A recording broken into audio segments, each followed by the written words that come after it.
Tasha Bennett sat frozen on her worn beige couch, the positive pregnancy test trembling in her hand as the television screen showed the man she loved standing beside another woman. The news anchor's voice cut through her shock like glass. Tech billionaire Julian Drake announced his engagement tonight to socialite Veronica Hearth at an exclusive Manhattan fundraiser. The couple has been dating for 6 months, sources say, and the wedding is planned for next month. 6 months? That was a lie. 3 weeks ago, Julian had been in Tasha's small studio apartment, holding her close, whispering that she was everything he had ever wanted. 3 weeks ago, she had given him something she had saved for 24 years, something precious she thought would only belong to the man she would spend her life with. 3 weeks ago, he had looked into her eyes and said, "You are my dream come true." Now he stood on national television, his arm around a blonde woman in a white designer dress, smiling for cameras as if Tasha had never existed. The pregnancy test felt heavy in her palm. 2 pink lines. Clear as day. Undeniable. She had taken 3 tests that morning, each one showing the same result. Her period was 2 weeks late. Her breasts were tender. She felt nauseous every morning. Deep down, she had known before she even bought the test from the pharmacy on the corner. Tasha's hands shook as she reached for her phone.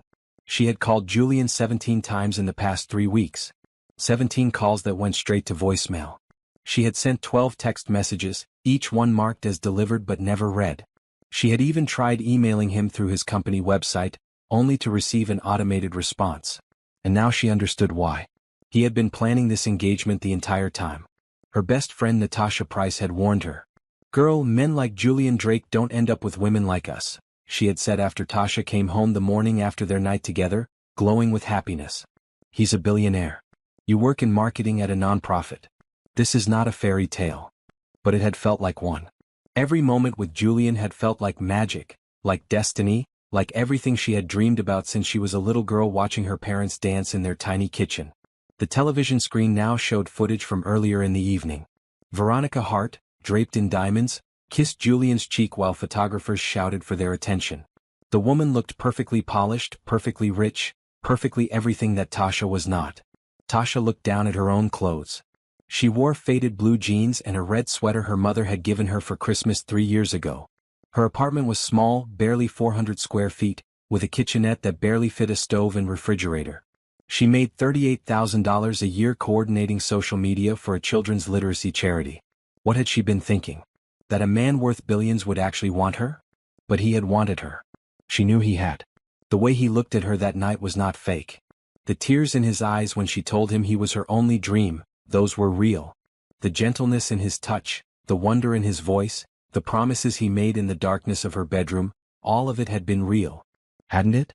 The news segment ended, and a commercial for luxury cars began playing. Tasha turned off the television and sat in silence. Her small apartment suddenly felt suffocating. The walls seemed to close in around her. Outside her window, the Bronx street was busy with evening traffic, car horns honking, people shouting, the subway rumbling beneath the ground. She placed one hand on her still flat stomach.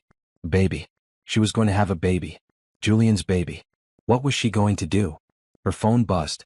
For a moment, hope surged through her chest. Maybe it was Julian. Maybe he had somehow sensed that she needed him. Maybe he had an explanation for everything. But it was just Natasha. "Girl, are you watching the news? Please tell me you're not watching the news." Tasha typed back slowly. "I'm watching." 3 dots appeared immediately as Natasha typed. "I'm coming over. Don't do anything until I get there." But Tasha knew what she had to do. She had to tell Julian about the baby. He deserved to know. And more than that, her child deserved to know their father. No matter how much it hurt, no matter how humiliating it might be, she had to face him. She picked up the pregnancy test and placed it carefully in a small Ziploc bag, then tucked it into her purse. Evidence. Proof. Something concrete in a situation that felt increasingly unreal. Her mother's voice echoed in her head, something Patricia Bennett had told her years ago when Tasha's father died. "Baby girl, hope is not stupid. Hope is brave. And love, real love, always finds a way." Tasha had held on to hope for 3 weeks. She had believed that Julian was just busy, that he would call, that there was some reasonable explanation for his silence. Now she knew the truth. He had moved on. Or maybe he had never really been with her at all. The knock on her door came 20 minutes later. Natasha rushed in, her brown eyes full of concern. She wore a green jacket over her nurse's scrubs, having clearly come straight from her shift at the hospital. "Tell me everything," Natasha said, pulling Tasha into a tight hug. And Tasha did. She told her about the pregnancy test, about the news broadcast, about the 17 unanswered calls. She told her about the fear growing in her chest, about the uncertainty of her future, about the baby growing inside her. Natasha listened without interrupting, her expression shifting from sympathy to anger to determination. "You have to tell him," Natasha finally said. "I know I said all that stuff about fairy tales and I still think he's an idiot for ghosting you, but that man needs to know he's going to be a father. That baby is his responsibility too." "He's engaged," Tasha whispered. "To someone else." "What if he doesn't want anything to do with us?" "Then at least you'll know," Natasha said firmly. "And at least he'll have to step up financially.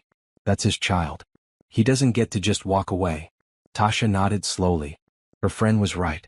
This was not just about her pride or her broken heart anymore. This was about a baby who deserved a father, who deserved support, who deserved a chance at a good life. "I'll go to his office tomorrow," Tasha said quietly. "I'll make him see me. I'll make him listen." Natasha squeezed her hand. "Do you want me to come with you?" Tasha shook her head. "No.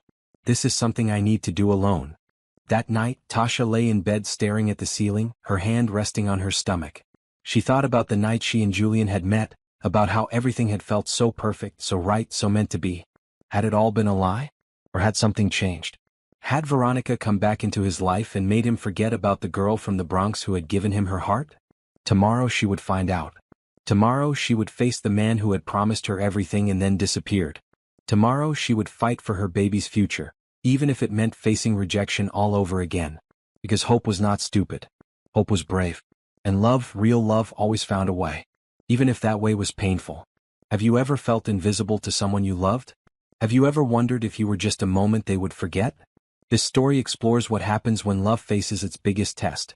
If you want to see how Tasha's journey unfolds, subscribe to this channel and comment below with your thoughts. Would you have the courage to face Julian? What would you do in Tasha's situation? Let me know in the comments.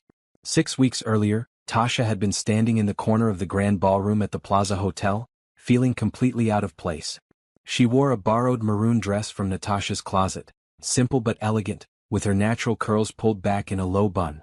The charity gala was full of Manhattan's wealthiest, people who wore watches that cost more than Tasha's annual salary. She was only there because her boss at Bright Futures Literacy had insisted she attend. "We need someone to represent the organization," Mrs. Chen had said. "You're our social media coordinator. You should network."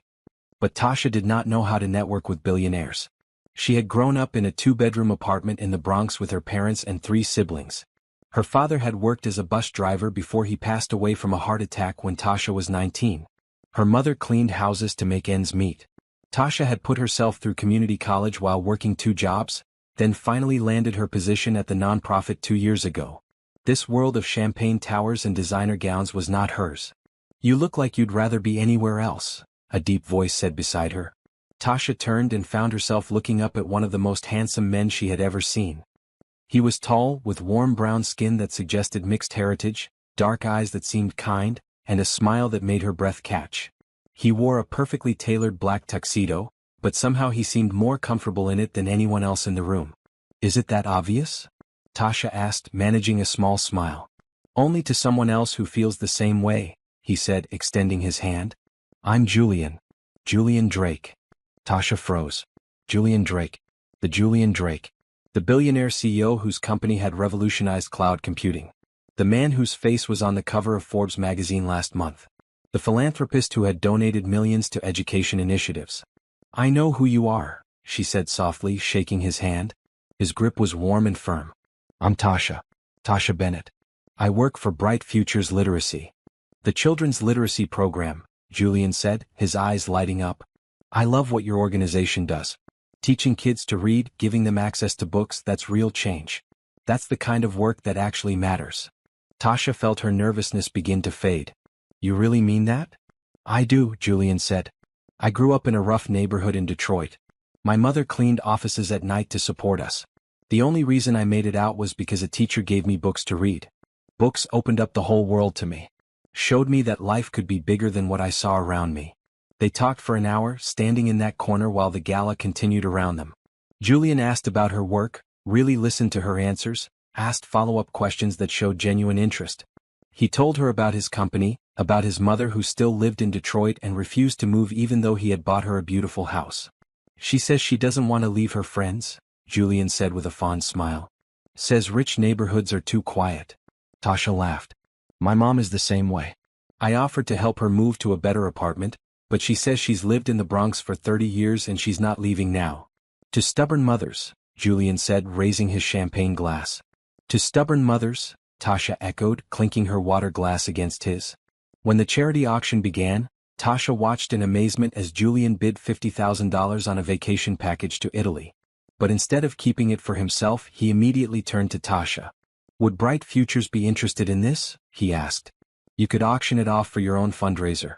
Keep all the proceeds. Tasha's eyes widened. Are you serious? Completely serious, Julian said.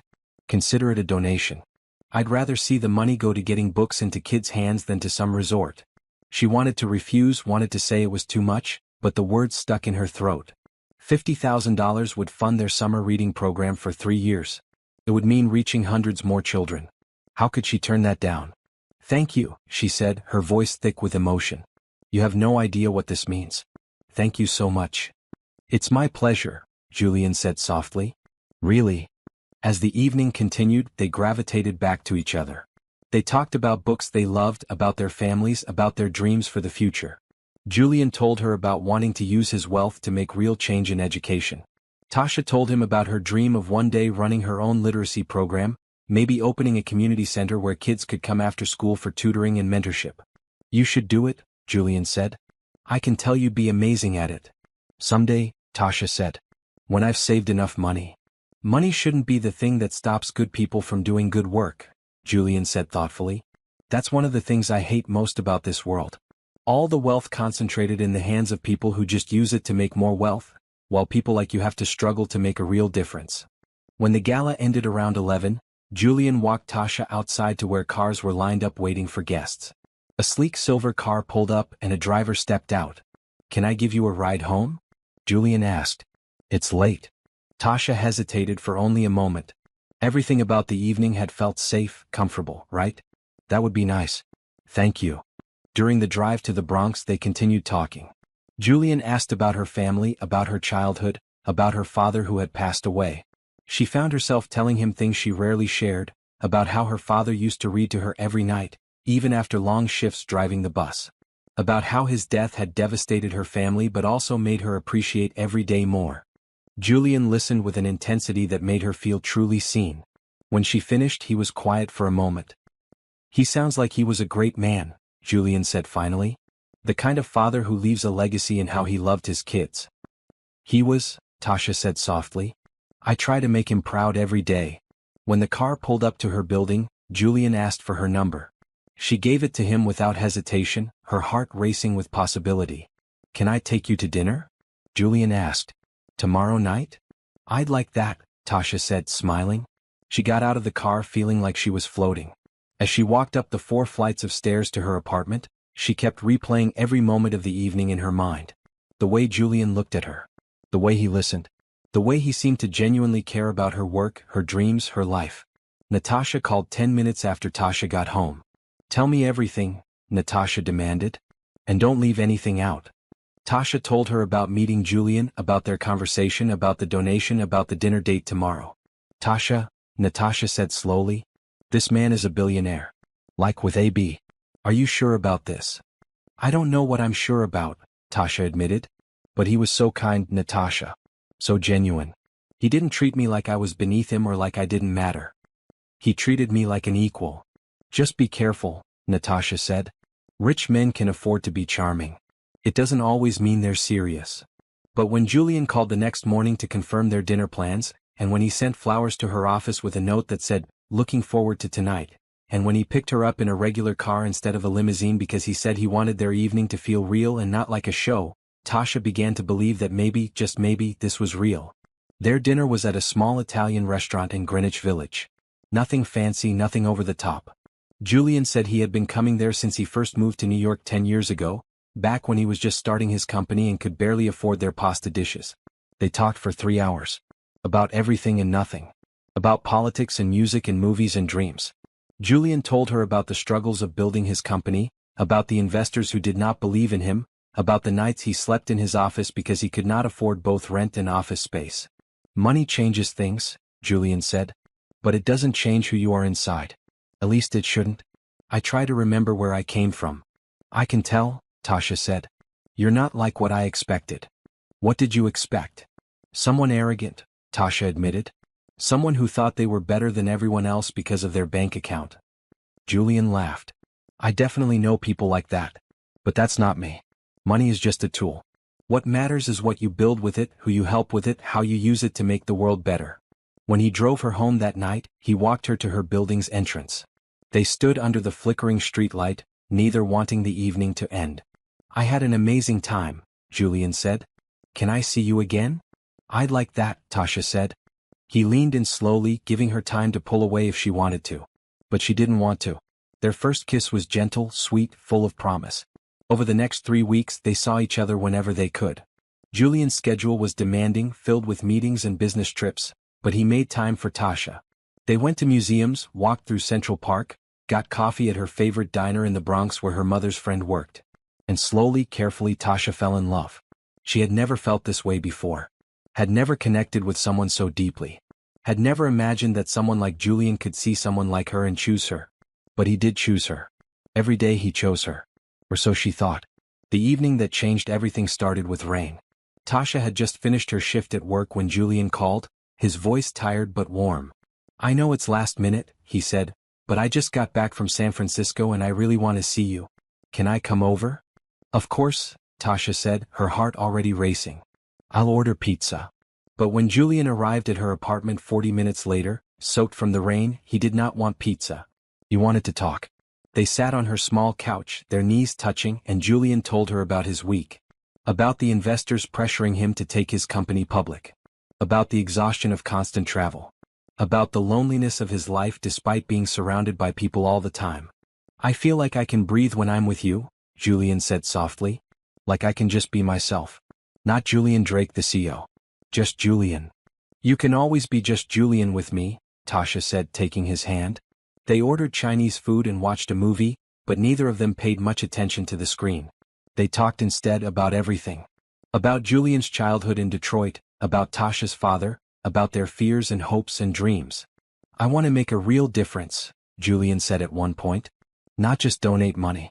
I want to change systems, change how things work, give opportunities to people who never had them. You are making a difference, Tasha assured him. Every donation, every scholarship, every program you fund. That matters. But it's not enough, Julian said. There's so much need. So many kids growing up like I did, like you did, who deserve better. Then we'll do more, Tasha said. Together. The word, together, hung in the air between them. Julian looked at her with an intensity that made her breath catch. Tasha, he said slowly, I need to tell you something. These past 3 weeks with you have been the best 3 weeks of my life. You make me feel things I've never felt before. You make me want things I've never wanted before. Like what? She whispered. Like a real life, Julian said. Not just work and business and money. A real life with someone who sees me, who knows me. Someone I can build something with. Tasha's eyes filled with tears. You've been my dream since I was a little girl. Not the billionaire part. Just the good man part. The kind man part. The man who would look at me the way you do. The way I do? Julian asked softly. Like I matter? Tasha said. Like I'm enough just as I am. Julian cupped her face in his hands. You are enough. You're more than enough. You're everything. They kissed then deeper than before. More urgent. More real. I've never done this before, Tasha whispered against his lips. I've never been with anyone before. Julian pulled back slightly, his eyes searching hers. Never? She shook her head. I was waiting. For the right person. For someone who mattered. Tasha, Julian said, his voice rough with emotion. We don't have to. I don't want you to feel pressured. I don't feel pressured, she said. I want this. I want you. You're the person I've been waiting for. What happened next was tender and slow and beautiful. Julian treated her like she was precious, like she was fragile, like she was worth every moment of care and attention. He whispered that she was beautiful, that she was perfect, that he was honored to be her first. Afterward, they lay tangled together in her small bed, the city sounds drifting in through her window. Julian held her close, his fingers tracing patterns on her shoulder. "I meant what I said," Julian whispered in the darkness. "You're everything to me." "You're everything to me too," Tasha said. "You're my dream, Julian. You're my only dream." Julian's eyes filled with tears then. Actual tears that spilled down his cheeks. "No one has ever said anything like that to me before." "It's true," Tasha said, wiping away his tears. "From the moment I met you, I knew you were special. I knew you were different." They talked until dawn, making promises and plans. Julian said he wanted to meet her mother, wanted to take things slow but seriously, wanted to see where this could go. Tasha told him about her dream of opening a community center, and Julian said he would help make it happen. "We'll do it together," he said. "Your dream is my dream now." When morning came, Julian had to leave for an early meeting. He kissed her goodbye at her door, his hands cradling her face. "I'll call you tonight," he promised. "And I'll see you this weekend. We'll go somewhere special. Just the two of us." "I can't wait," Tasha said, smiling. She watched him walk down the hallway, her heart full of joy and hope and love. She had found him. She had found her person. The man who saw her, who valued her, who chose her. Everything was going to be perfect. But Julian never called that night. Or the next night. Or the night after that. And Tasha's perfect dream slowly began to crumble into a nightmare. The first day of silence, Tasha told herself Julian was just busy. He was a CEO. He had important meetings, demanding schedules, constant obligations. She sent him a text, "Hope your day went well. Thinking of you." The message showed as delivered but not read. The second day she called. The phone rang twice and then went to voicemail. She left a message, trying to keep her voice light and casual. "Hey, it's me. Just wanted to hear your voice. Call me when you can." He did not call back. The third day, panic started to set in. She texted again, "Julian, I'm getting worried. Is everything okay? Please let me know you're all right." Delivered. Not read. By the end of the first week, Tasha had called 8 times and sent 15 texts. All of them went unanswered. She tried to tell herself there was a reasonable explanation. Maybe he lost his phone. Maybe he was traveling somewhere with no service. Maybe there was a family emergency. But deep down she knew. He was avoiding her. Natasha came over that weekend and found Tasha crying on her couch.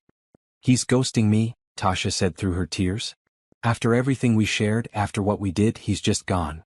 "I'm so sorry," Natasha said, pulling her into a hug. "Men are trash. Even billionaire men. Especially billionaire men." "But why?" Tasha asked. "Everything was so perfect. He said I was everything to him. He cried when I told him he was my dream. How do you fake that?" "I don't know, honey," Natasha said. "But you deserve better than someone who disappears on you."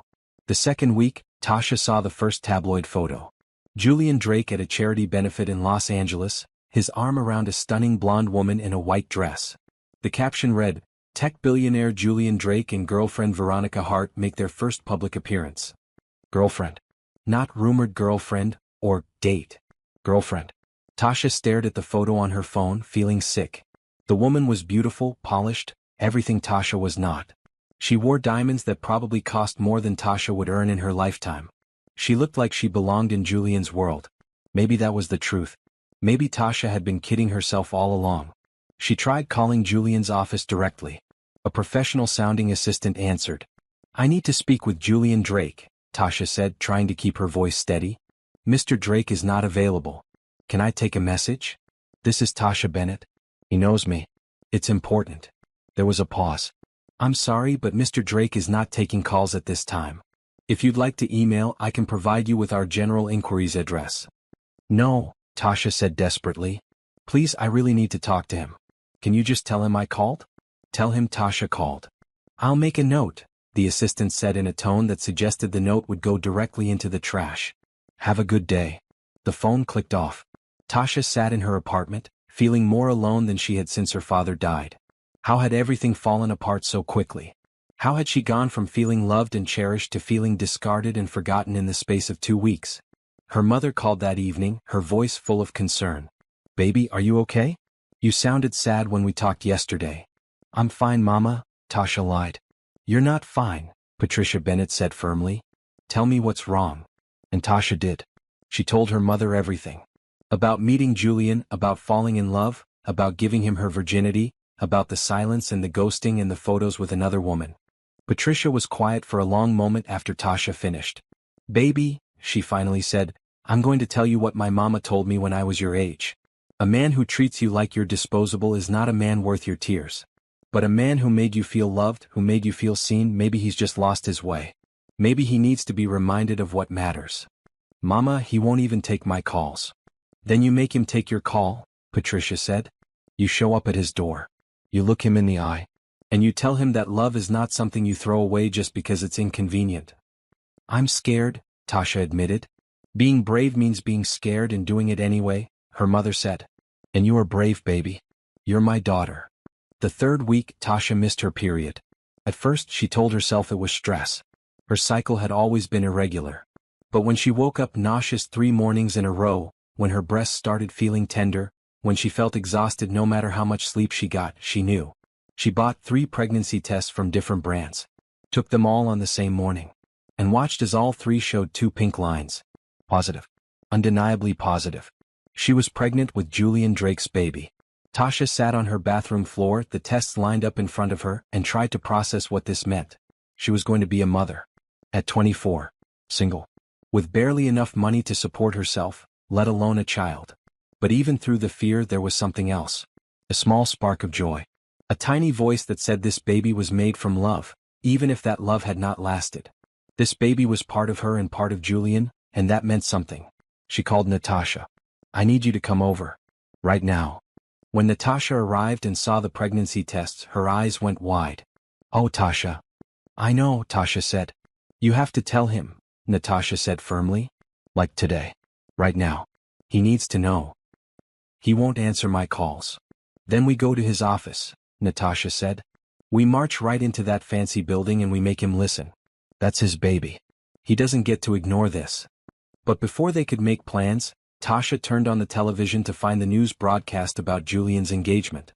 And her whole world shattered all over again. Engaged. He was engaged to Veronica Hearth. The wedding was planned for next month. Had he been with Veronica the whole time? Had their night together meant nothing to him? Had she been just a distraction, just a momentary lapse, just a mistake he wanted to forget? The questions spun through her mind until she felt dizzy. Natasha held her while she cried, while she processed the impossible situation she now faced. "I still have to tell him," Tasha finally said. "Even if he's engaged. Even if he doesn't want anything to do with me. This baby deserves to know their father. And Julian deserves to know he has a child." "Okay," Natasha said. "Then tomorrow we go to his office. Together. And we make him face this." That night, Tasha barely slept. She kept one hand on her stomach, talking softly to the tiny life growing inside her.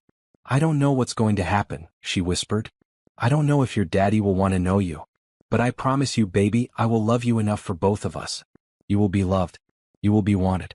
You will be everything." And in that moment, lying in her bed with her hand on her stomach, Tasha made a decision. She would fight for her child. She would fight for what was right.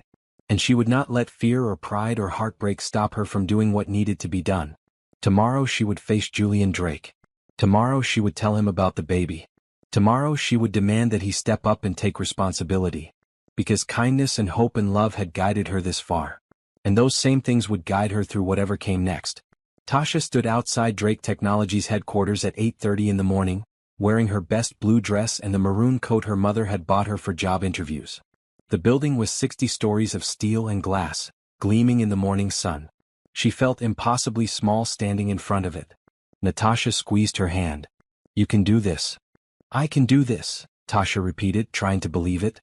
They walked through the revolving doors into a lobby that looked like something from a science fiction movie. Everything was white marble and chrome, with holographic displays showing stock prices and company news.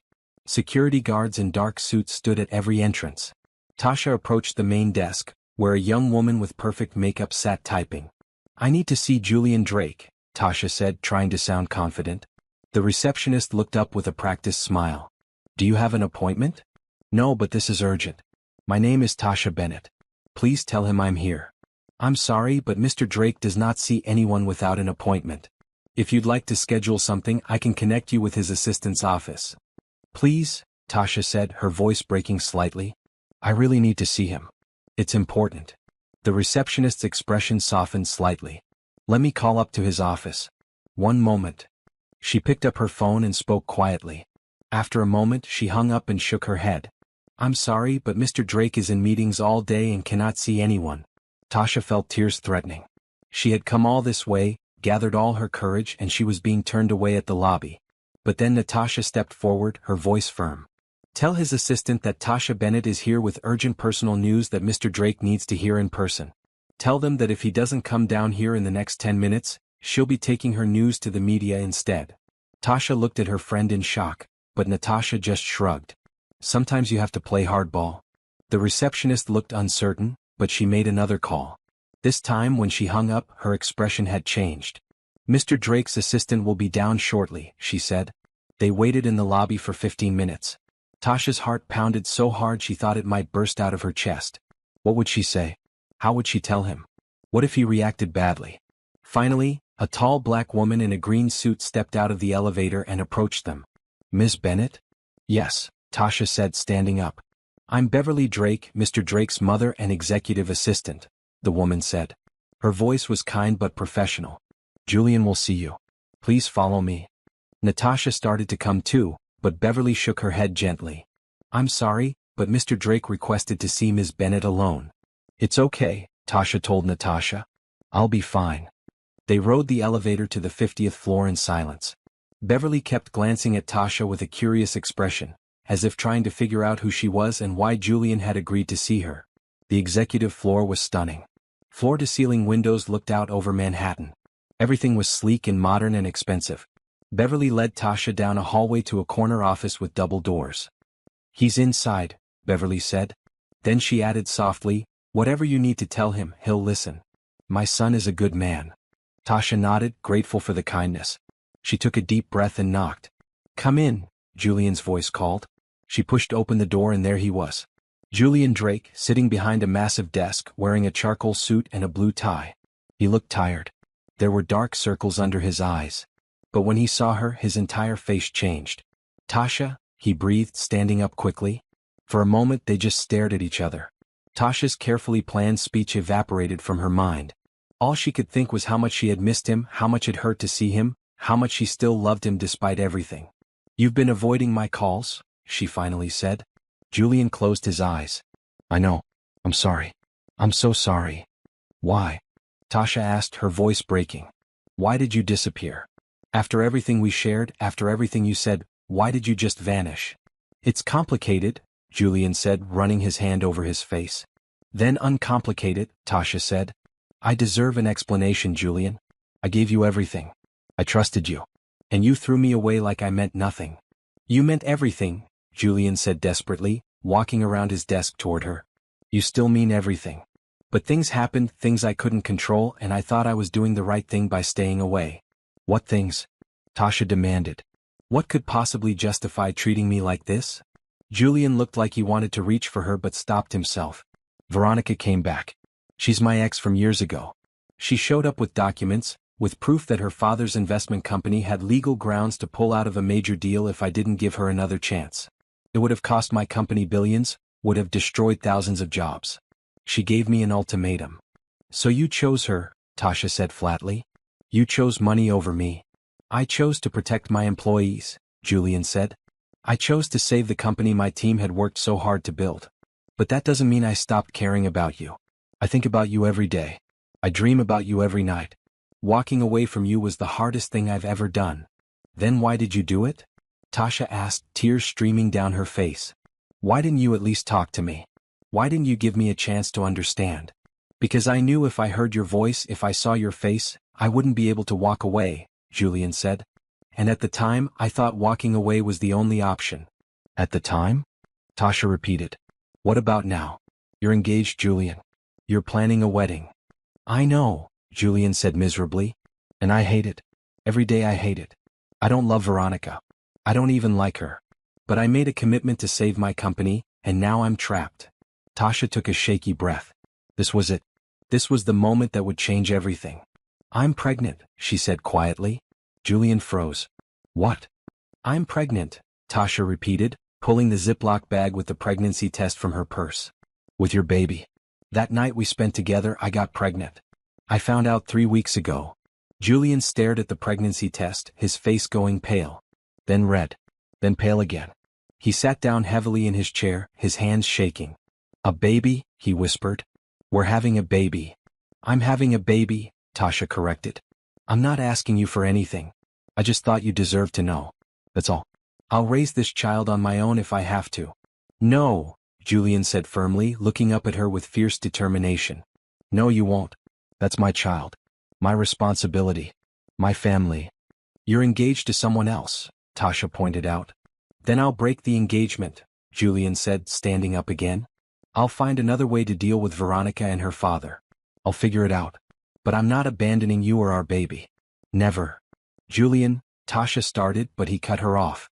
Listen to me, he said, taking her hands in his. I was wrong to stay away. I was wrong to think I could just move on and forget about you. You're the woman I love. You're the mother of my child. And I will do whatever it takes to make this right.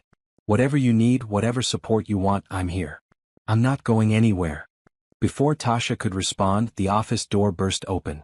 Veronica Hearth stood in the doorway, her face twisted with rage. She wore a white designer dress and diamond jewelry, and she looked at Tasha like she was dirt on her shoe. What is this? Veronica demanded. Who is she? This is Tasha, Julian said calmly, positioning himself slightly between them. And she's someone very important to me. Veronica's eyes narrowed. Is this your little charity case? The girl from the literacy program you were slumming with a few weeks ago? Don't talk about her like that, Julian said, his voice hard. You need to leave, Veronica. I'm not going anywhere, Veronica snapped. She looked at Tasha with contempt. Did you come here thinking you could steal him away? Did you really think a billionaire would end up with someone like you? I'm pregnant, Tasha said, lifting her chin. With Julian's baby. So yes, I think he and I have a connection that you'll never have with him. Veronica's mouth fell open. For a moment she was speechless. Then her expression turned vicious. You're lying, she hissed. This is some kind of trap, some scheme to extort money. She's not lying, Julian said. And even if you can't believe it, I do. That's my child, and I'm going to support Tasha in any way she needs. If you break our engagement, my father will destroy your company, Veronica threatened. Let him try, Julian said. I'm done playing games. I'm done letting you and your father manipulate me. This meeting is over. Get out of my office. Veronica looked between them, her face red with anger. You'll regret this, she said. Both of you. She stormed out, slamming the door behind her. The office fell silent. Julian turned back to Tasha, his expression full of emotion. I mean what I said, he told her. Whatever you need. A better apartment, medical care, money for baby supplies, anything. I'm here. And I want to be part of this baby's life. If you'll let me. Tasha looked into his eyes and saw the truth there. He meant it. He was offering her help, offering her support, offering her a chance to raise this child with a father who would be present. Her mother's words echoed in her mind. A man who made you feel loved, maybe he's just lost his way. Maybe he needs to be reminded of what matters. Okay, Tasha said softly. Okay. We can figure this out. Together. Julian pulled her into his arms, holding her close. Thank you, he whispered. Thank you for giving me another chance. Thank you for being brave enough to come here. Thank you for everything. And for the first time in 3 weeks, Tasha felt a tiny spark of hope. The news broke less than 24 hours later. Someone had leaked the story to the tabloids, and by Wednesday morning, Tasha's face was on the cover of every gossip magazine in New York. Bronx girl claims billionaire's baby while he's engaged to socialite. Julian Drake's secret love child scandal. Tech CEO caught in love triangle. Tasha's phone would not stop ringing. Reporters called her work number. They showed up at her apartment building. They found her mother's address. Camera crews waited outside Bright Futures Literacy, hoping to catch her arriving or leaving. She called in sick to work, unable to face the chaos. Mrs. Chin was understanding but concerned. Take all the time you need, she said. And Tasha, for what it's worth, I hope things work out for you. Natasha came over every day bringing food and support and fierce protection. These vultures need to leave you alone, she said, closing the curtains against the photographers outside. Julian called every few hours, checking on her, asking what she needed. He sent a lawyer to her apartment to discuss options. He sent security guards to keep the reporters at bay. He sent flowers with notes that said, "You're not alone. I'm here." And he was. Despite the media storm, despite the public scrutiny, despite Veronica's threats, Julian showed up. He came to Tasha's apartment in person, not caring who saw him. He held press conferences announcing that yes, Tasha was pregnant with his child, and yes, he was taking full responsibility, and no, he would not be answering questions about his personal life. Ms. Bennett is a good woman, Julian said on camera, his voice firm. She deserves respect and privacy during this time. I ask that the media leave her alone and allow us to work through this situation as a family. The word family sent the reporters into a frenzy. More questions. More speculation. More headlines. But something else happened too.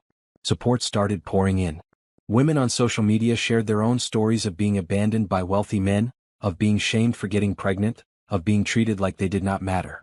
They rallied around Tasha, creating hashtags, sending messages of encouragement. Don't let them make you feel small, one woman wrote. You're carrying a miracle, and that man is lucky to have you. Tasha's phone buzzed with a call from a number she did not recognize. Cautiously she answered. Tasha? This is Beverly Drake, Julian's mother. I hope it's okay that I called. Of course, Tasha said, surprised. I wanted to invite you to lunch, Beverly said warmly. Just the two of us. I think it's time we properly met, considering you're carrying my grandchild. They met at a quiet restaurant in Harlem the next day. Beverly was elegant in a red blouse and black pants, her silver hair pulled back in a bun. She hugged Tasha before they even sat down. My son has told me so much about you, Beverly said as they settled into their booth. He says you're the kindest, smartest, most genuine woman he's ever met. Tasha felt tears prick her eyes. He said that. He did, Beverly confirmed. And I can see why. You came to his office, pregnant and heartbroken, and you told him the truth even though it was terrifying.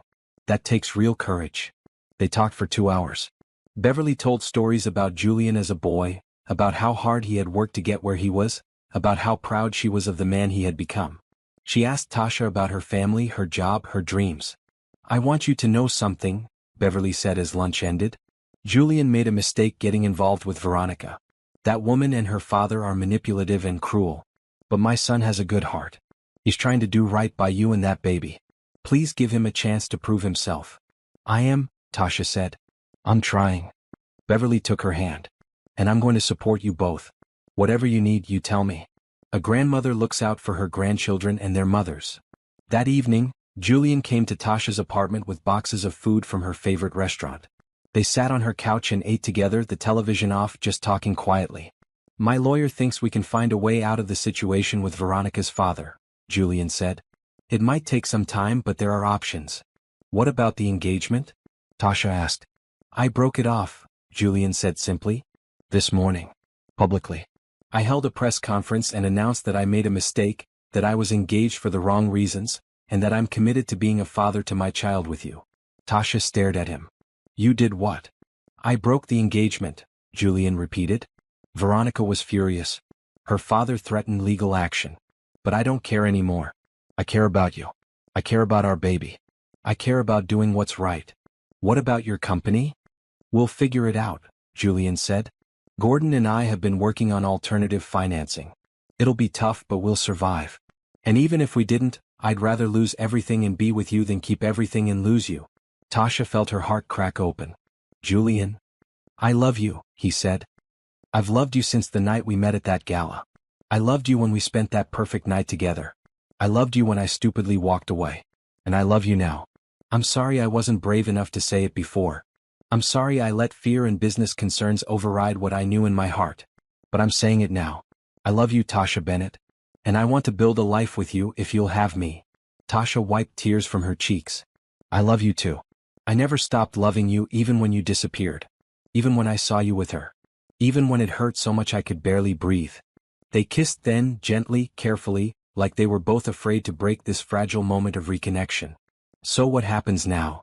Tasha asked. Now we take it one day at a time, Julian said. I want to be here for your doctor's appointments. I want to help you move to a better apartment, somewhere safer, somewhere with room for a nursery. I want to meet your mother properly and ask for her blessing.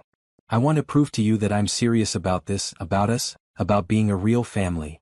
Okay, Tasha said, smiling through her tears. One day at a time. Over the next few weeks, Julian kept his promises. He went with Tasha to her first prenatal appointment, holding her hand as they heard the baby's heartbeat for the first time. He cried. Actual tears of joy that made Tasha fall in love with him all over again. He found her a beautiful 3-bedroom apartment in a safe neighborhood, with good schools nearby and a park across the street. When Tasha hesitated, worried about accepting such an expensive gift, Julian gently reminded her, "This is for our baby. Please let me do this." And she did. Because kindness and hope and love meant accepting help when it was offered with genuine care. He met Patricia Bennett over Sunday dinner at her home in the Bronx, showing up with flowers and a humble attitude. Patricia grilled him for an hour about his intentions, about his plans, about how he would support her daughter. Julian answered every question honestly, never getting defensive, never making excuses. At the end of the evening, Patricia hugged him and whispered, "You hurt my baby once. Don't do it again." "I won't," Julian promised. "I swear I won't." The media attention gradually died down. Other scandals took over the headlines. Tasha was able to return to work, where her co-workers were supportive and kind. Mrs. Chin even gave her a raise, saying the publicity had actually increased donations to their organization. But Veronica had not gone away. She lurked in the background, giving interviews to magazines, posting cryptic messages on social media, clearly planning something. Julian's lawyer warned them to be careful. "She's dangerous when she's angry," the lawyer said. "Document everything. Keep records. Don't engage with her directly." But they tried not to let fear control their lives. They focused on preparing for the baby, on building their relationship on a foundation of honesty and trust. Do you believe people deserve second chances? Do you think Julian truly changed, or was Tasha taking too big a risk by trusting him again? Love is complicated, and sometimes it requires forgiveness. If you want to see how their story continues, subscribe to this channel and let me know in the comments if you think Tasha made the right choice. Would you give someone a second chance after they hurt you? Comment below. 4 months into the pregnancy, Tasha's belly was starting to show. She wore bright maternity dresses in green and blue that Julian kept buying for her, insisting she deserved to feel beautiful. She felt beautiful when he looked at her, when he placed his hand on her stomach and talked to their baby. They spent every evening together now. Sometimes at her new apartment, sometimes at his penthouse in Manhattan. They cooked meals together, watched movies, talked about everything and nothing. Julian told her stories about building his company, about the failures and setbacks that nobody ever saw. About the times he almost gave up, about the people who believed in him when no one else did.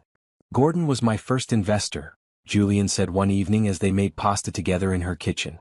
He wore jeans and a red t-shirt, looking nothing like the billionaire CEO the world saw. "We met at a tech conference when I was 23. I gave a presentation about cloud computing and everyone laughed at me. Said it would never work. But Gordon came up afterward and said, 'I think you're onto something.'"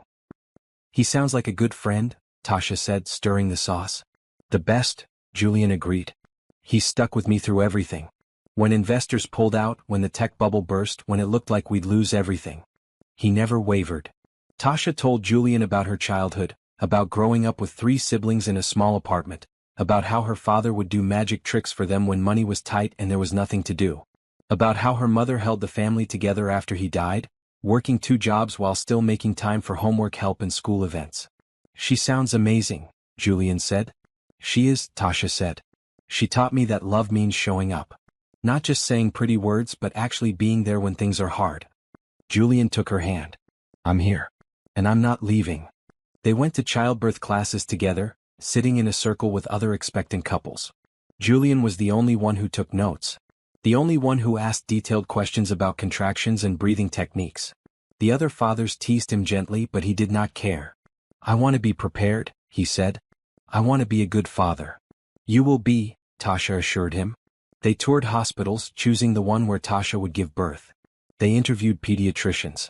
They spent hours in baby stores, Julian insisting on buying every safety device, every piece of recommended equipment, every book about child development.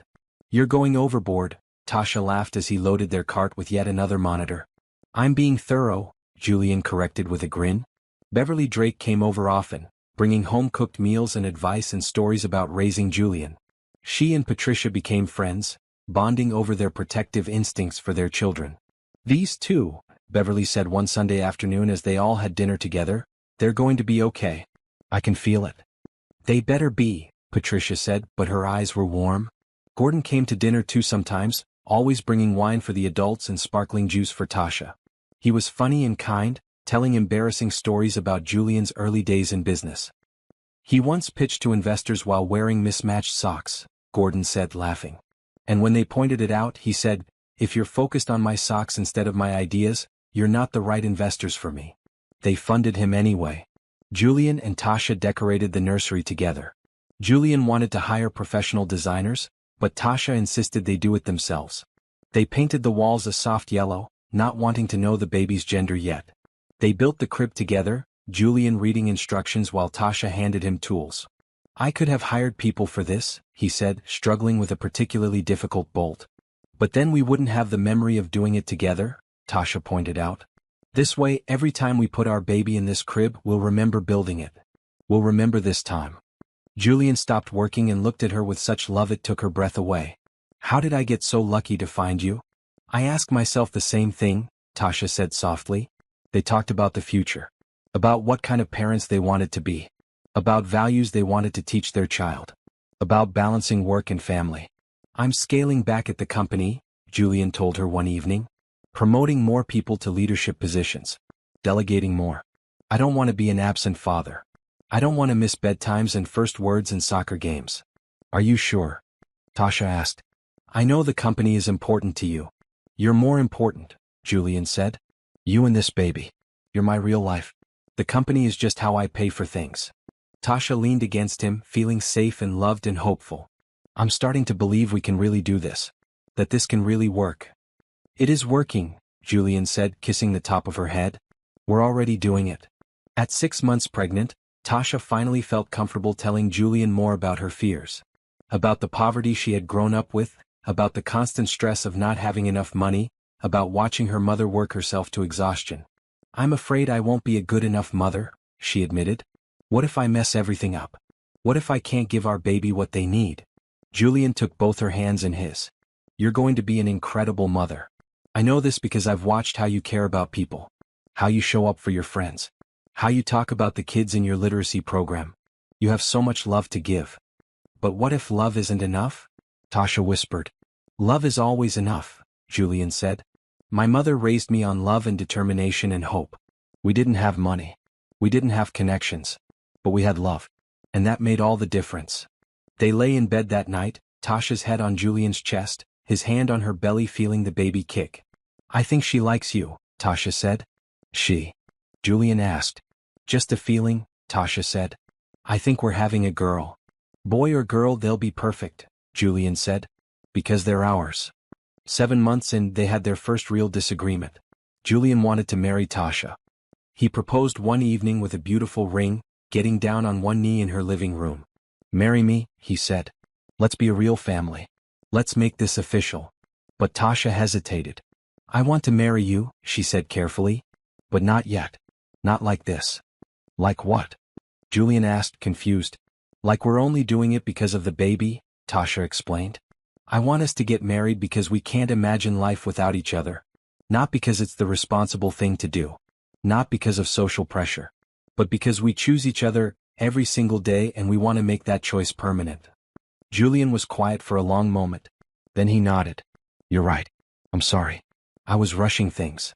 "Don't apologize," Tasha said, taking his hands. "Keep the ring. Ask me again when the time feels right. When we're not in the middle of a media storm and a pregnancy and rebuilding trust. Ask me when it's just about us." "I will," Julian promised. "I'll wait. But Tasha, I want you to know something. I would choose you every day. I already do choose you every day. And when I ask you again, it'll be because I can't wait one more second to call you my wife." That conversation shifted something between them. They both relaxed, stopped trying so hard to prove themselves, and just enjoyed being together. At 8 months pregnant, Tasha went on maternity leave from work. Julian took time off too, wanting to spend these final weeks preparing together. They took long walks in the park. They read books about babies and parenting. They talked to their baby, telling stories, singing songs, promising love. "We're ready," Julian said one evening, his hand on Tasha's belly. "Whatever happens, whatever challenges come, we're ready." "We're ready," Tasha agreed. But neither of them knew that the biggest challenge was still ahead. That Veronica had not given up. That the media storm was about to return with a vengeance. That their love and trust would be tested in ways they could not imagine. All they knew in that moment was that they had each other. And sometimes that was enough. At 8.5 months pregnant, Tasha woke up to 17 missed calls from Gordon Hayes. Her heart started pounding before she even listened to the first voicemail. Tasha, it's Gordon. Call me back immediately. It's about Julian. There's been a development. Julian was in California on a quick business trip, scheduled to return that afternoon. Tasha called Gordon back with shaking hands. What's wrong? Is Julian okay? He's fine, Gordon said quickly. Physically fine. But we have a situation. Can you come to the office? I'll send a car. The car arrived 20 minutes later. Tasha rode to Drake Technologies in silence, her mind spinning with possibilities. Was Veronica causing trouble again? Had something happened with the company? Was Julian in danger? Gordon met her in the lobby and escorted her up to Julian's office. He looked exhausted, like he had not slept. Beverly was already there, along with two people Tasha did not recognize. These are investigators I hired, Gordon explained. Sit down. You need to hear this. What they told her was shocking. Gordon had suspected for months that something was wrong with the deal that had forced Julian into his engagement with Veronica. The timeline had not made sense. The legal documents had seemed rushed. So Gordon had hired private investigators to look into Veronica and her father's business dealings. What they found was fraud. Extensive, complicated fraud. Veronica and her father fabricated the entire crisis, one investigator explained. There was no legal ground for them to pull their investment. They created fake documents, forged signatures, and used shell companies to make it look legitimate. Why? Tasha asked, trying to process this information. Veronica wanted Julian back, the investigator said. She's been obsessed with him since they broke up 3 years ago. When she found out he was seeing someone new, she and her father created this scheme to force him into an engagement. So Julian was manipulated, Beverly said, her voice tight with anger. They blackmailed him. Essentially, yes, Gordon confirmed. If we take this to the authorities, they could both face serious criminal charges. Tasha felt dizzy. All this time she had thought Julian chose money over her. That he had gotten scared of their relationship and run back to someone more appropriate, more acceptable, more his level. But he had been trapped. Manipulated. Forced into an impossible situation. Does Julian know? Tasha asked. I called him an hour ago, Gordon said. He's on the next flight back. He should be here in 2 hours. What happens now? Tasha asked. That's up to Julian, Gordon said. And you? We can press charges. We can expose everything publicly. Or we can use this information to ensure Veronica and her father leave both of you alone forever. When Julian arrived, he went straight to Tasha. She was sitting in his office, staring out the window at the city below. He knelt in front of her, taking both her hands. I'm so sorry, he said. I should have fought harder. I should have questioned everything. I should have trusted my instincts that something was wrong. You were trying to protect your employees, Tasha said. You were trying to do the right thing. But I hurt you in the process, Julian said. I made you think you weren't important enough, weren't worth enough. And that's unforgivable. You're forgiven anyway, Tasha said softly. Because I understand now. You were trapped. We were both victims of people who cared more about control than about love. They sat together while Gordon and Beverly laid out their options. They could prosecute Veronica and her father, but that would mean months or years of legal battles, media attention, and stress right when their baby was about to be born. Or they could use the evidence to force a settlement, make Veronica and her father sign legal documents promising to stay away and never speak publicly about Julian or Tasha again. I just want them gone, Julian said. I want them out of our lives. I want to focus on Tasha and our baby, not on revenge. What about justice? Gordon asked. Sometimes the best justice is living well, Patricia Bennett said from the doorway. She had arrived while they were talking, Beverly having called her. Sometimes the best response to people who try to hurt you is to build something beautiful they can never touch. They decided on the settlement. Julian's lawyers contacted Veronica's lawyers that same day. The negotiations were intense but brief. Faced with evidence of their fraud, Veronica and her father had no choice but to agree to the terms. They would retract all public statements about Julian and Tasha. They would sign non-disclosure agreements preventing them from discussing Julian, Tasha, or their child ever again. They would formally apologize in writing. And they would stay away permanently. In exchange, Julian would not press criminal charges.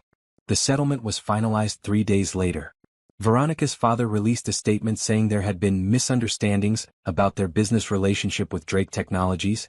and they wished Julian well in all his future endeavors. Veronica posted a final message on social media saying she was moving to Paris to focus on her art collection and would no longer be giving interviews. And then, finally, they were gone. "It's really over," Tasha said that evening as she and Julian sat in her apartment. "They're really gone." "It's really over," Julian confirmed. "Now we can focus on what matters. On us. On our baby. On building the life we've always wanted." Natasha came over for dinner that night along with Gordon, Beverly, and Patricia. They celebrated with pizza and root beer, laughing and telling stories. "I never trusted that woman," Natasha said. "From the first time I saw her picture, I knew she was trouble." "We should have hired you as an investigator," Gordon joked. As the evening wound down and their friends left, Julian and Tasha stood together on her small balcony, looking out over the neighborhood. It was a clear night, stars visible despite the city lights. "I was thinking," Julian said, "about what you said before. About marriage. About wanting to choose each other not because we have to but because we want to." "I remember," Tasha said. "I want to choose you," Julian said. "Every day. Forever. Not because of the baby. Not because of what we've been through. But because you're the person who makes my life make sense. You're my best friend. My partner. The woman I want beside me through everything." "I want to choose you too," Tasha said, tears in her eyes. "I already do choose you." "Then when our baby is born," Julian said, "when we've had time to adjust and settle into being parents, when the moment feels right and perfect and just about us, I'm going to ask you again. And I'm going to keep asking until you say yes." "I'll say yes," Tasha promised. "I already know I'll say yes." They kissed under the stars, holding each other close, feeling their baby move between them. The past was finally behind them. The manipulation, the pain, the separation, all of it was over. Now they could move forward into the future they had always deserved. A future built on truth and trust and love. Tasha went into labor 2 weeks later, at 3 in the morning on a Tuesday. She woke to wetness and cramping and immediately shook Julian awake. "It's time," she said, her voice shaking with excitement and fear. Julian jumped up instantly, alert despite the early hour. Okay. We practiced this. Bags are packed. Hospital knows we're coming. We're ready." But his hands were shaking as he helped her get dressed. They were both terrified and thrilled and overwhelmed. The drive to the hospital felt endless. Julian held Tasha's hand the whole way, timing her contractions on his phone, whispering encouragement. "You're doing amazing. You're so strong. I'm here. I'm not going anywhere." At the hospital they were taken to a birthing room. Beverly and Patricia arrived within the hour, having received Julian's call. They stayed in the waiting room, giving the couple privacy but close enough to provide support. Labor was long. 12 hours of contractions, breathing exercises, walking the halls, and Julian never leaving Tasha's side. He wiped her forehead with cool cloths. He let her squeeze his hand until his fingers went numb. He reminded her to breathe, counted through contractions, told her how brave she was. "I can't do this," Tasha cried at hour 10. "It's too much. It hurts too much." "You can," Julian said firmly. "You're the strongest person I know. You faced down a billionaire in his own office when you were scared and pregnant. You survived a media circus. You forgave me when I didn't deserve forgiveness. You can do anything. Including this." "Stay with me," Tasha begged. "Always," Julian promised. "Always and forever." At hour 12 the doctor said it was time to push. Julian stood beside Tasha, holding her hand, watching in awe as she fought to bring their baby into the world. She was magnificent. Fierce and powerful and beautiful. And then, suddenly, there was crying. Loud, indignant crying that filled the room. "It's a girl," the doctor announced, placing the baby on Tasha's chest. "You have a daughter." Tasha and Julian both started crying. Their daughter was perfect. Tiny and pink and screaming with healthy lungs. She had Julian's nose and Tasha's chin and a full head of dark hair. "Hello, baby girl," Tasha whispered, touching her daughter's cheek. "We've been waiting for you." Julian could not speak. He just stood there, tears streaming down his face, looking at his daughter with complete wonder. This was his child. His family. The two people he loved most in the world. "Do you want to cut the cord?" the doctor asked Julian. With shaking hands he did. And then the nurses took the baby briefly to clean her and check her, before bringing her back wrapped in a soft blanket. Julian held his daughter for the first time, his large hands cradling her tiny body with infinite care. He looked down at her and more tears fell. "You're my only dream," he whispered. Then he looked at Tasha. "You both are. You're everything I've ever wanted, everything I never knew I needed. Thank you. Thank you for this gift. Thank you for choosing me. Thank you for loving me. Tasha watched through tears as Julian talked to their daughter, making promises about the life they would give her, the love they would show her, the world they would teach her to navigate. Beverly and Patricia came in to meet their granddaughter. They both cried too, taking turns holding the baby and marveling at her tiny fingers and toes. What's her name? Beverly asked. Julian and Tasha had discussed this for weeks, going through baby name books, making lists, debating options. But in the end they had agreed on one name that felt right. Hope, Tasha said softly. Her name is Hope Patricia Beverly Bennett Drake. Hope, Julian repeated, touching his daughter's hand. Because she represents everything good that came from something that almost went so wrong. Because she's proof that love wins. That kindness and faith and perseverance can overcome anything. Little Hope Bennett Drake slept peacefully, unaware that she was the most loved baby in New York City. Unaware that her parents had fought through manipulation, betrayal, public scrutiny, and heartbreak to create a family. Unaware that she was the miracle that had brought them back together. They spent 3 days in the hospital. Julian never left, sleeping on the uncomfortable couch in Tasha's room, jumping up every time Hope cried, learning to change diapers and swaddle and comfort his daughter. You're a natural, Tasha said, watching him rock Hope at 2 in the morning. I'm learning, Julian said. From the best. He looked at Tasha with complete devotion. You're an incredible mother. When they finally brought Hope home to Tasha's apartment, the nursery they had built together was ready. They laid their daughter in the crib they had assembled, covering her with the soft green blanket Beverly had knitted. That first week was chaos. Neither Tasha nor Julian had realized how much work a newborn required. The constant feedings, the diaper changes, the middle of the night crying that made them question everything. But they figured it out together, taking turns, supporting each other, learning as they went. Gordon came to visit, bringing gifts and congratulations. Natasha came over daily, helping with laundry and cooking meals and giving the new parents breaks. Beverly and Patricia took shifts staying over, providing wisdom and helping with night feedings. One evening, 2 weeks after Hope was born, Julian and Tasha sat together on the couch while their daughter slept in her bassinet nearby. They were both exhausted, both covered in spit up, both happier than they had ever been. I've been thinking, Julian said, about the future. About what I want our life to look like. Tell me, Tasha said, leaning against him. I want us to be a family, Julian said. Officially. Legally. Permanently. I know you wanted to wait, wanted us to choose each other for the right reasons. And I think we have. We've been through everything together now. We've survived manipulation and betrayal and public scrutiny and childbirth and sleepless nights with a newborn. And I still choose you. Every day I choose you. He pulled out the ring he had bought months ago, getting down on one knee despite how tired he was, despite the baby spit up on his blue shirt, despite the dishes piled in the sink and the general chaos of new parenthood. Tasha Bennett, he said, will you marry me? Not because we have a baby. Not because it's the right thing to do. But because I love you more than I can express. Because you are my partner, my best friend, my home. Because I want to spend every day for the rest of my life choosing you and being chosen by you. Tasha looked at the man kneeling in front of her. The man who had disappeared and come back. The man who had been manipulated and broken free. The man who had fought for their family. The man who changed diapers at 3 a.m. and sang lullabies to their daughter and looked at Tasha like she was the most precious thing in his world. Yes, she said, tears streaming down her face. Yes, I'll marry you. Yes to choosing you. Yes to building a life together. Yes to everything. Julian slipped the ring on her finger and kissed her, and Hope chose that exact moment to wake up crying. They both laughed through their tears and Julian went to pick up their daughter. Welcome to our family, he said to the ring on Tasha's hand, then to Hope in his arms. We're going to be a real family now. That night, after Hope was fed and changed and sleeping again, Tasha called her mother to share the news. We're getting married, Mama, she said, her voice full of joy. Julian proposed and I said yes. That's wonderful, baby, Patricia said warmly. When? We're thinking small, Tasha said. Just family and close friends. Maybe in a few months, once we've adjusted to having Hope. Your daddy would be so proud, Patricia said softly. He always wanted you to find someone who loved you the way you deserve to be loved. Someone who chose you every single day. I found him, Tasha said, looking at Julian as he rocked their daughter. I really found him.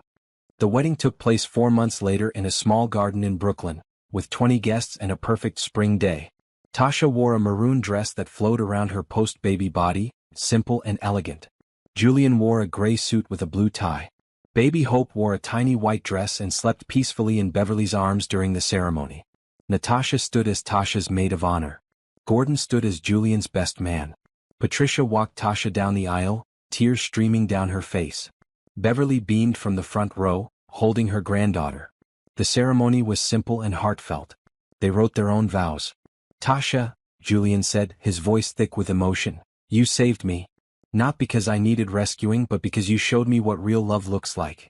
You showed me that wealth means nothing without someone to share it with. You taught me about courage and hope and perseverance. You gave me a daughter who is my entire world. And you gave me a life that matters, a life built on love instead of just success.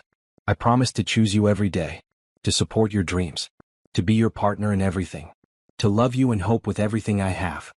"Julian," Tasha said, holding both his hands, "you saw me when I felt invisible. You valued me when I doubted my worth. You fought for us when it would have been easier to walk away. You showed me that fairy tales can be real if both people are willing to work for them. You gave me a daughter who is my greatest joy. And you gave me a love that I thought only existed in dreams. I promise to choose you every day, to build you up, to be honest with you, to love you and hope with my whole heart." When they were pronounced husband and wife, their kiss was met with cheers and applause. Hope woke up and started crying, and everyone laughed as Julian took his daughter from his mother and bounced her gently. "Welcome to married life," Gordon joked. "It's all crying babies and no sleep from here on out." "Wouldn't have it any other way," Julian said, grinning. The reception was in Patricia's backyard, with homemade food and music playing from a portable speaker. Nothing fancy. Nothing over the top. Just family and friends celebrating love. Julian's company had thrived in the months since Veronica and her father had been removed from their lives. Without the manipulation and interference, Drake Technologies had secured better investments, launched new products and expanded into educational technology. Julian had followed through on his promise to scale back his hours, promoting trusted leaders to handle day-to-day operations while he focused on strategic direction and family time. Tasha had returned to work part-time at Bright Futures Literacy, bringing hope with her sometimes. Mrs. Chen had been incredibly accommodating, even setting up a small play area in the office so Hope could be nearby while Tasha worked. But Tasha and Julian were also planning something bigger. "I want to tell you about a surprise," Julian said during the reception, standing up to give a speech. "Most of you know that Tasha has always dreamed of opening a community center for kids. A place where they can get tutoring, mentorship, access to books and technology, safe after-school activities. A place that provides the kind of support that changed my life when I was young." He looked at Tasha with a soft smile. "So I bought a building in the Bronx. And over the next 6 months, we're going to renovate it and turn it into the Hope Bennett Learning Center, named after both our daughter and the hope that drives everything we do. Tasha will run it. I'll fund it. And together we'll create the kind of place that gives kids opportunities they might not otherwise have." Tasha stood up, crying again. She had cried more in the past year than in her entire life before. But these were good tears. Happy tears. "I don't know what to say," she said. "Say you'll make your dream come true," Julian said. "Say you'll take this gift and use it to change lives." "I will," Tasha said, hugging him. "Thank you. Thank you for believing in me." As the party continued, Tasha found a quiet moment to sit with Hope, feeding her daughter while watching Julian dance with his mother. Her heart felt so full it might burst. A year ago she had been alone, scared, heartbroken, facing single motherhood with no idea how she would manage. Now she was married to the man she loved, had a healthy daughter, and was about to launch her dream project. Life was not perfect. They still had sleepless nights and parenting challenges. Julian still sometimes worked too late and had to be reminded to come home. Tasha still sometimes doubted herself and needed reassurance. They still fought occasionally about small things like whose turn it was to do dishes or how to handle Hope's sleep schedule. But they faced everything together. As partners. As equals. As two people who had chosen each other through the hardest circumstances and come out stronger. That night, after the reception ended and everyone went home, Julian and Tasha sat together in their new house. They had bought a modest home in a good neighborhood, nothing like Julian's penthouse but perfect for their family. Hope was asleep in her nursery upstairs, monitored by the baby camera. "Do you remember," Julian said softly, "that first night we spent together? When you told me I was your only dream?" "I remember everything," Tasha said. "I cried," Julian reminded her. Because no one had ever said anything like that to me before. Because you saw me, really saw me, not the CEO or the billionaire, just me. The man under all that. I still see you, Tasha said. I know, Julian said. And that's why I'm about to cry again. He pulled her close and sure enough, tears started falling. You were my only dream too, he whispered. I just didn't know it until I met you. I thought I wanted success and money and power. But what I really wanted was this. A home. A family. Someone who loves me for who I am, not what I have. You gave me that. You gave me everything. Tasha wiped his tears away, then kissed him gently. We gave each other everything. They sat in comfortable silence, holding hands, listening to the sound of their daughter breathing through the baby monitor. Outside, the neighborhood was quiet. A car passed occasionally. A dog barked in the distance. Normal sounds of a normal life. And that was exactly what they wanted. Normal. Real. True. 1 year later, the Hope Bennett Learning Center opened its doors. The building was bright and welcoming, painted in yellows and blues, filled with books and computers and art supplies. Over 100 kids signed up in the first month. Volunteers came from all over the city to help with tutoring and mentorship. Julian cut the ribbon at the opening ceremony, with Tasha beside him holding Hope, who was now walking and talking and into absolutely everything. This center represents possibility, Julian said to the crowd. It represents the belief that every child deserves a chance, regardless of where they come from or how much money their parents have. It represents hope. And that's the most powerful thing we can give to the next generation. The media coverage this time was positive. Stories about the Learning Center, about second-chance love, about a couple who turned scandal into purpose. Tasha and Julian did a few interviews, always focusing on the work of the center rather than their personal story. We're not perfect, Tasha said in one interview. We've made mistakes. We've hurt each other. We've had to learn and grow and forgive. But we chose love. We chose hope. We chose to believe that people can change, that relationships can heal, that good can come from difficulty. And we wanted to create something that would help other people believe that too. At night, after Hope was in bed, Tasha and Julian would sit on their porch and talk about the day. About the kids they were helping. About Hope's latest accomplishments. About their plans for the future. I'm thinking we should expand, Julian said one evening. Open more centers in other neighborhoods. Create a model that other cities can replicate. I'm thinking I'm pregnant again, Tasha said. Julian turned to her, eyes wide. What? I took a test this morning, Tasha said, smiling. We're having another baby. Julian let out a whoop of joy and picked her up, spinning her around despite her protests. Hope woke up crying from the noise, and they both rushed upstairs to comfort her. Your little sister or brother is coming, Julian told Hope, who looked confused but pleased by the excitement. Life continued. The learning center grew. Hope became a big sister to a baby boy they named Joshua. Julian's company continued to thrive. Tasha's work touched hundreds of lives. They had hard days and easy days and everything in between.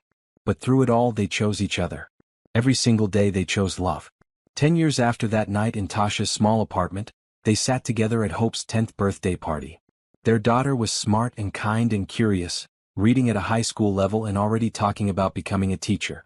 Joshua was 8. Obsessed with robots and coding, already showing Julian's business mind.